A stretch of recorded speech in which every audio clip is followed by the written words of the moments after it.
ಭೋಪಾಲ್ನ ತ್ವಿಷಾ ಶರ್ಮಾ ಸಾವು ಪ್ರಕರಣಕ್ಕೆ ಸಿಸಿಟಿವಿ ತಿರುವು, ಪತಿಯ ಪತ್ತೆಗೆ 10,000 ಬಹುಮಾನ ಘೋಷಣೆ.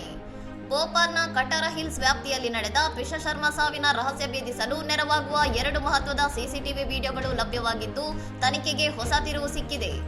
ಮೊದಲ ವಿಡಿಯೋದಲ್ಲಿ ತ್ವಿಷಾ ಒಂಟಿಯಾಗಿ ಮೇಲಿನ ಮಹಡಿಗೆ ಹೋಗುತ್ತಿರುವುದು ಕಂಡುಬಂದಿದ್ದು, ಅತ್ತೆಯ ಹೇಳಿಕೆಯ ಪ್ರಕಾರ ಮೊಬೈಲ್ ಮನೆಯಲ್ಲೇ ಇದ್ದಿದ್ದರಿಂದ ಆಕೆಯ ಕೈಯಲ್ಲಿದ್ದ ರಹಸ್ಯ ವಸ್ತು ಯಾವುದು ಎಂಬ ಕುತೂಹಲ ಮೂಡಿದೆ. ಎರಡನೇ ವಿಡಿಯೋದಲ್ಲಿ ತ್ವಿಷಾ ಅವರನ್ನು ಪತಿ ಸಮರ್ ಸಿಂಗ್ ಸೇರಿದಂತೆ 3 ಪುರುಷರು ಮೇಲಿನ ಮಹಡಿಯಿಂದ ಕೆಳಗೆ ಹೊತ್ತೊಯ್ಯುತ್ತಿರುವುದು ಮತ್ತು ಪತಿ ಸಿಪಿಆರ್ ನೀಡಲು ಯತ್ನಿಸುತ್ತಿರುವುದು ಸೆರೆಯಾಗಿದೆ.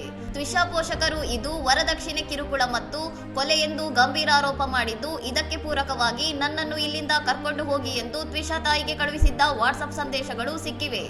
ಸದ್ಯ ಇದು ಆತ್ಮಹತ್ಯೆಯೋ ಅಥವಾ ಕೊಲೆಯೋ ಎಂಬ ಗೊಂದಲ ಮುಂದುವರೆದಿದ್ದು, ನಿಖರ ಮಾಹಿತಿ ಪಡೆಯಲು ಪೊಲೀಸರು ವಿಧಿವಿಜ್ಞಾನ ಇಲಾಖೆಯ ವರದಿಗಾಗಿ ಕಾಯುತ್ತಿದ್ದಾರೆ.